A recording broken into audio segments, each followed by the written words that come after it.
Hi friends, I am so excited to be coming to you. I am actually on my way to Roseville, Minnesota, where I will be having a signing this evening at Source Comics and Games, a really great store in Roseville, Minnesota, just outside of Minneapolis. If you have an opportunity, come on, stop by.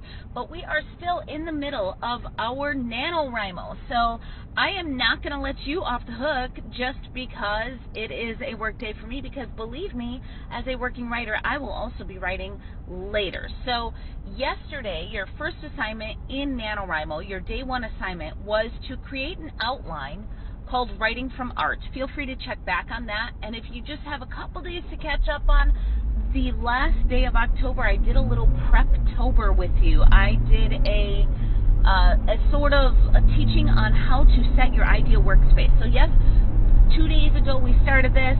We're still going. We're going to be going all month. I promise to bring you lessons that are around 10 minutes each, and so let's dig in. So yesterday, with your Writing from Art, you identified your art, then you found the focal point, you identified the important objects in that art, you asked and answered questions, you created a caption, and most importantly, you finished that up with, okay, brainstorm sort of a really, really generic outline. I called this the CLAPS outline, C-L-A-P-S, character, location, action, problem, and solution. And no, this is not super fleshed out, and no, it's not even set in stone, because as you go throughout this month and create more and more things, you are going to find that some of the initial things that you create may change. They may go completely out the window, and you may get rid of them. That is the nature of being very fluid with your writing. That's part of what NaNoWriMo, National Novel Writing Month, is all about, is just getting the words on paper. So today I want to take, though, that really generic story outline that you created, the CLAPS outline, and today your assignment is to develop that C. So we're going to think about our main character, our protagonist, our person who is leading this story, the person from whose perspective, even if it's not told in their voice, it's from their perspective that we are experiencing the story. So we are going to look at character, and in order to do that, I want you to create a very detailed character profile. I want you to really think about this person that you have created at the center of your story, at the C in your CLAPS formula. So what I want you to do is think first about the problems that people have when they develop a character, and those are my 3 P problems with character. First one is paper doll. Paper doll is all about that physical description. The truth is, you may never ever share that physical description with your reader at all. It's really not even necessary, but you as the writer may wish to know that physical description. So when you are first learning to create characters, when you're in like elementary school, you kind of do that physical description piece, and that might be as much as you build. So I want you to think about that physical description. I want you to put down that paper doll element of what your character is, who your character is. So that's all about that physical description. The next P problem with characters is that some people go a little bit beyond paper doll. They go to what I call the POW. When you are a POW, I'm a veteran. They taught us in our early training, like, if you ever become a POW, it's your name, your rank, your serial number. So thinking about POW, what that is all about is that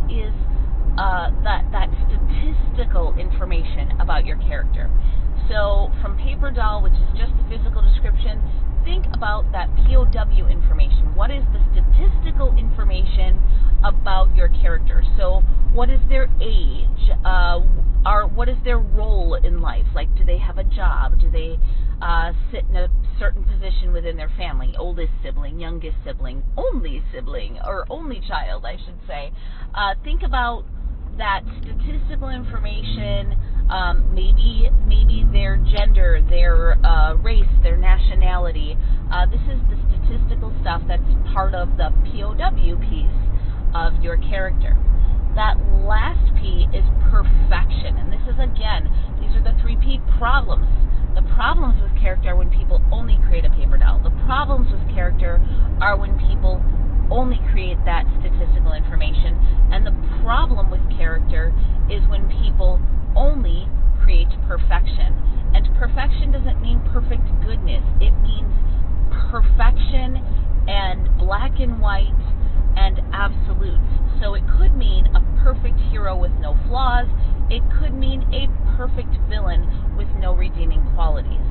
So what I want you to think about instead, because we're about to break these 3P problems, is I want you to think about the flaws of your character. I want you to think about the things that are their weaknesses, not just their strengths. Yes, you might write out their strengths, and you're going to write the things that drive them and their motivating factors and their greatest desires, but I want to know why those things are going to be difficult for your character.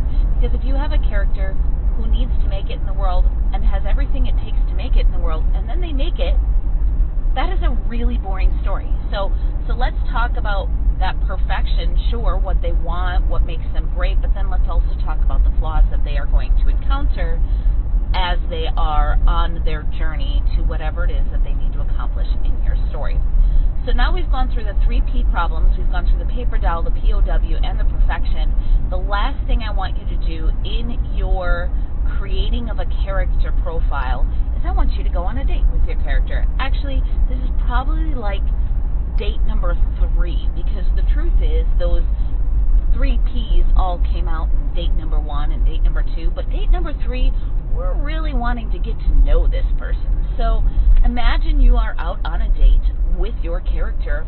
What are all of the things that you are going to want to know? You might want to know how they feel about their family. You might want to know about their life philosophies. You may want to know what sort of spiritual background they have and how important that spirituality is in their life. You may want to know about what their friends think of them. You may want to know how they treat those in their lives. Do they have pets, and how do pets play into their lives? So these are all of these other aspects that you are going to need to know. I want you to go through those 3P problems of character, and then I want you to go on a date with your character, a third date with your character. And we want to know that character at that same level as somebody who you are deciding has earned that 4th date. So today we are on our 2nd day of NaNoWriMo and our 3rd day of writing lessons. We went from Preptober, where we set our ideal writing space. Then we created our writing from our outline yesterday,